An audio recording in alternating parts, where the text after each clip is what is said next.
So this is basically the same as last month.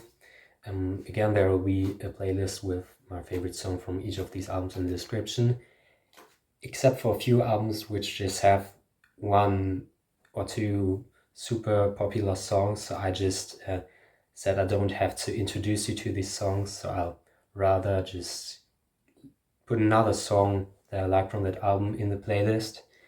And I also just want to say that for a lot of these albums I already know one or two songs going into listening to the whole thing, and some of these are just straight up re-listens in general.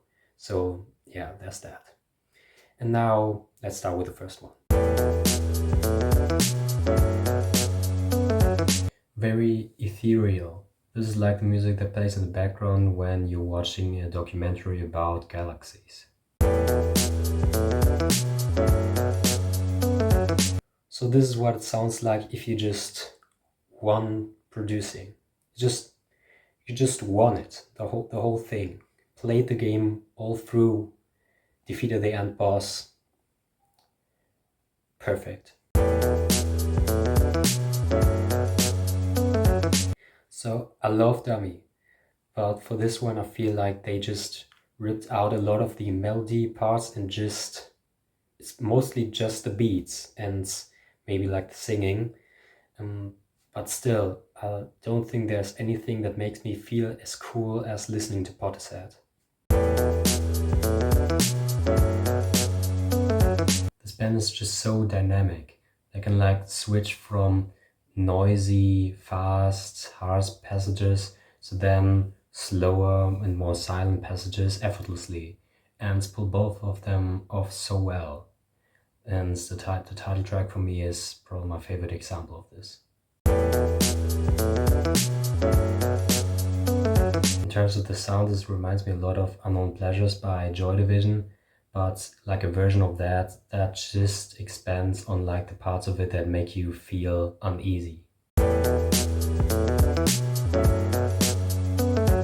find it funny how Zombie is the most popular song when they have like a distinct sound that is nothing like the song.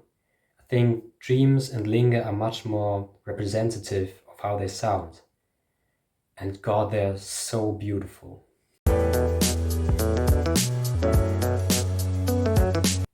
Well, I just told you what the general sound of the band is, and this is still true for most of this album, though this one has like a rock type song similar to Zombie in Promises, and that one is great.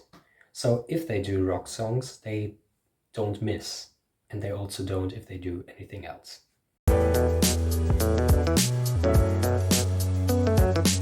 Find it intriguing how you can tell all the people in the band are very talented, yet it still has a super casual vibe. And suddenly there are like 4 guitars harmonizing over each other. So I've read a comment on this album which said that Agarloch, I think that's how you pronounce it maybe, would be like the Pink Floyd of black metal. And I think I can see that. And I think we can all agree that the album cover is absolutely beautiful and also captures just the vibe of this album, because it's like the most winter sounding album, one of the most winter sounding albums I've ever heard. Like I can literally visualize sitting in front of a Renaissance style building while it's snowing, which would be fitting for the current time we're having in the year, if I wouldn't currently live in a country where the only seasons that exist are autumn and spring. So many memorable songs. Seven Nation Army, obviously, but then there's also like the bluesy Bone Biscuit or The Hardest Button to Button, and also like the folk songs with just an acoustic guitar, no drumming, like for example, I've Got Her in Your Pocket, I think that's the title, otherwise correct me now, and I Just Don't Know What to Do With Myself are quite nice songs as well. This is just Blondie, except like unfinished. So they're not the bands that can just produce earworm hooks all the time as they could later, but they were getting there. They would later. Do you like Space Song? These are a few songs that sound like Space Song.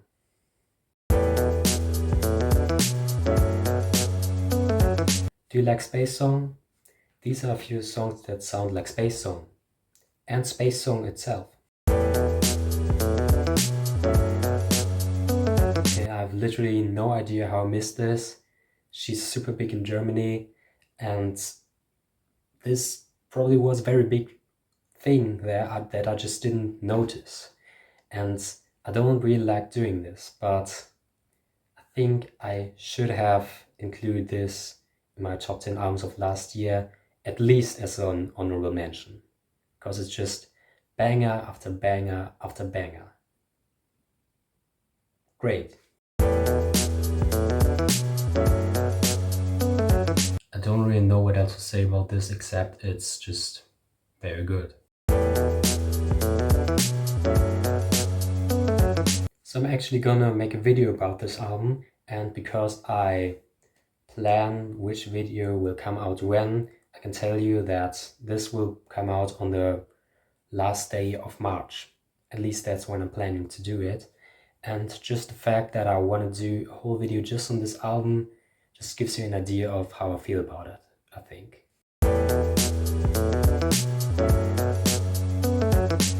So in terms of structure and how the first half and the second half just interact with each other, I just say, this is pretty similar to Low, except that I think Low just has a better track list across the board, and it's just better overall. This one, on the other hand, just has what's probably the most beautiful song ever recorded in the title track.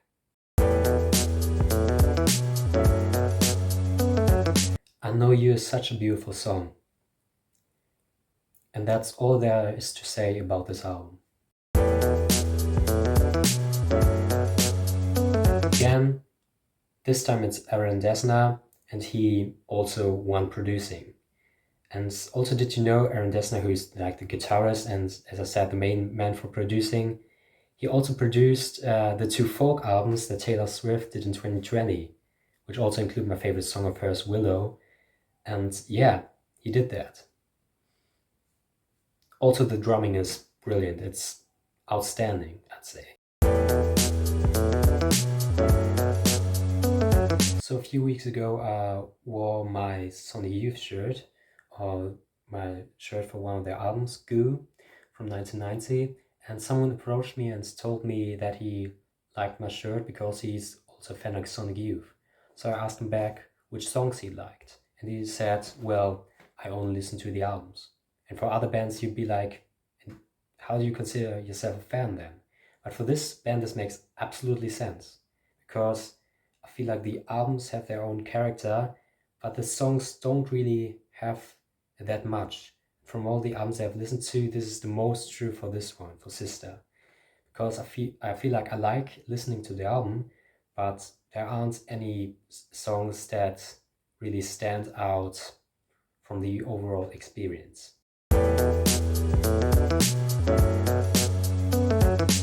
Has there ever been a more fitting title for a song than For Machine Gun on this album? But except for that one, mostly this relies less on artificial instruments than the first two. For example, the riff, which is also my favorite of the album. It has a great build-up throughout the song, and that one even uses an acoustic guitar. Those sick freaks. I think Outkast walked so Kanye could run. I mean, there were hip-hop hits before this and also after this, but like, let's say Eminem or Tupac, they are like distinctly hip-hop. Like, they have a different sound from what else might run the radio. And this one just sounds like a pop album for a lot of the time. Like, the production is pretty much the same as for a pop album. And that was kind of what made Kanye big as well.